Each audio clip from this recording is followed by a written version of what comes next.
Okay, I asked ChatGPT to tell me about the factors involved with sentencing.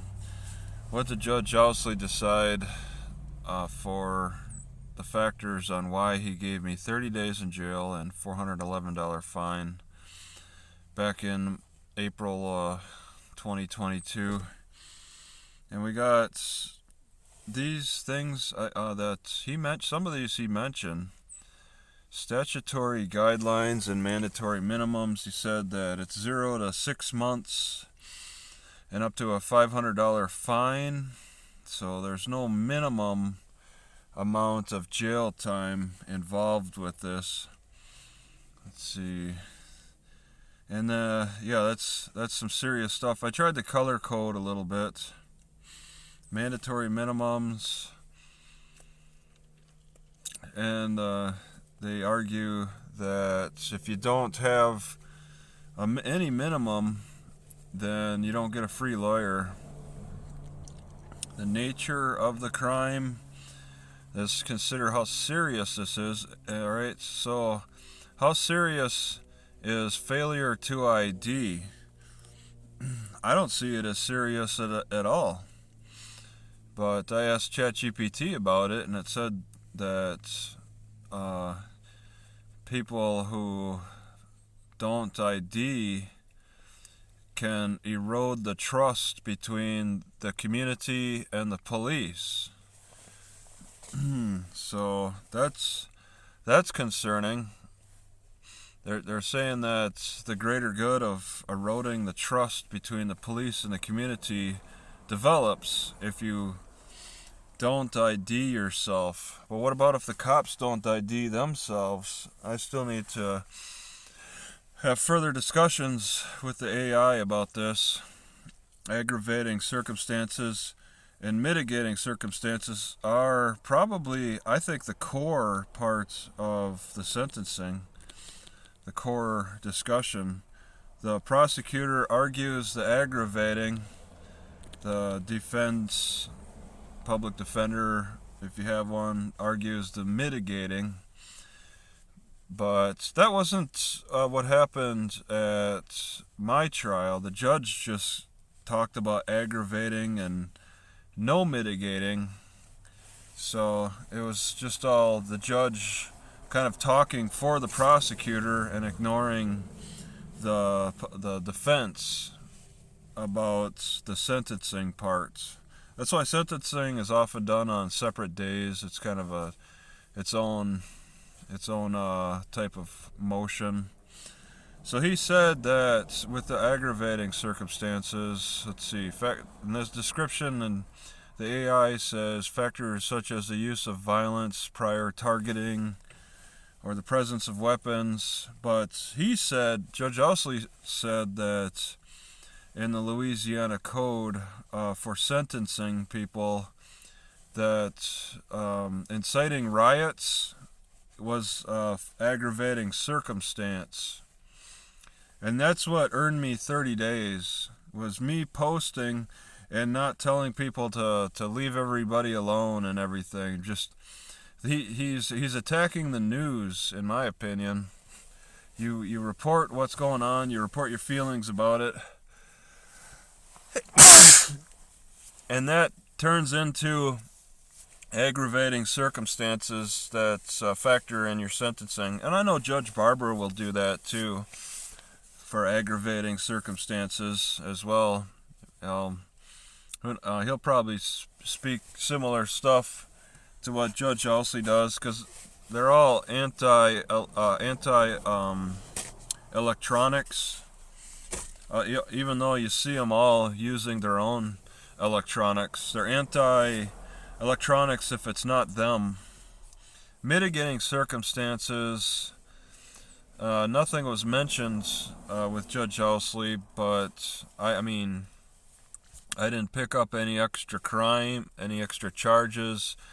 I cooperated with the cops.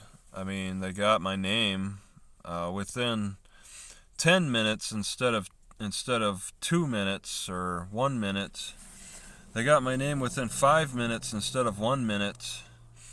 So, that's a huge difference in Louisiana for time.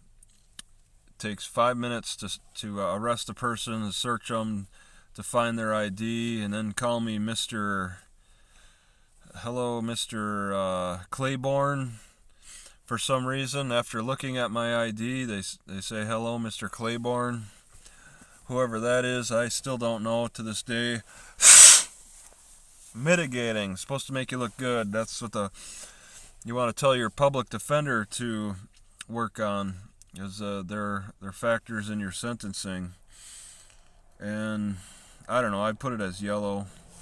The offender's criminal history, I think I have a good criminal history, and besides, a lot of it would be objected to as irrelevant.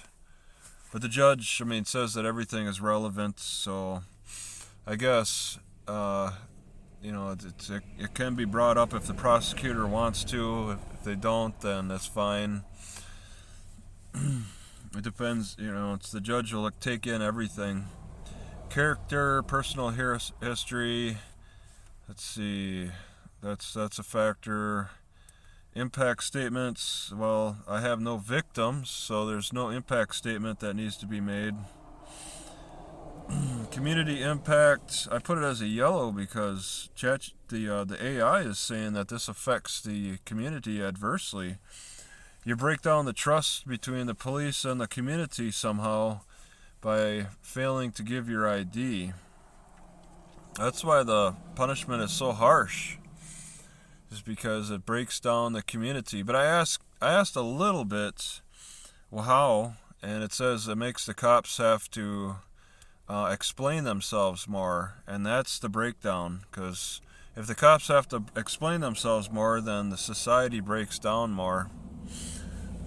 As far as AI says, but you can kind of get AI to say anything in a lot of ways, but the argument is interesting that it's making, and how it breaks down society more if you fail to give ID. They have to rationalize why a lot of states want to put people in jail for 6 months for failure to ID. Okay, it's not just the AI being harsh about how it thinks that it makes the community more rough to live in. These are decisions made long before AI started scooping up this information and presenting it. So it's interesting. I don't like being pushed around. It's supposed to be for the greater good. So, all right, that moves. I'll move further down because it ties into some other factor as well here. And I skipped over the plea agreements. So there's no plea, no expression of remorse, because I claim not guilty. The federal and state have their guidelines, which might be a little more loose. So, what about rehabilitation for failure to ID? There's just no discussion for that. But Judge Ousley said that I've done it before and I'll probably do it again because I got a history of it. But what's he gonna do? Just punish me for it? Does he think every judge is gonna punish us over failure to ID charges? How do you improve society with the punishment? It's punitive, in my opinion. You can't rehabilitate this behavior. This is the American way of living with our Fourth Amendment rights, and you want to rehabilitate our constitutional. If you're going to rehabilitate the person, you gotta maybe look in a broader sense at the Fourth Amendment and try to rehabilitate the amendment. Okay, attack that. It's like you're attacking the drug user and not the dealer. And it's it keeps the doors swinging open every day in the courthouse because of all these I call them frivolous charges, nonsense. And you got some states that take them to the extreme more than other states. And I think the most extreme is Louisiana, but the ChatGPT says Arizona's the most extreme. Being arrested before you could be arrested. Being arrested for failure to ID before you get arrested for an actual crime. And there's over 20 states. It's like half the nation can arrest you before they arrest you on a real crime. And what is that the standard we want to accept? And they're spread out too. It's not like just states bordering each other. They're like really spread out for some reason. It's hard to. I'd have to see a map of the states highlighted that want to arrest you over your ID before they arrest you over any crime. Deterrence. You're going to deter people from failure to ID.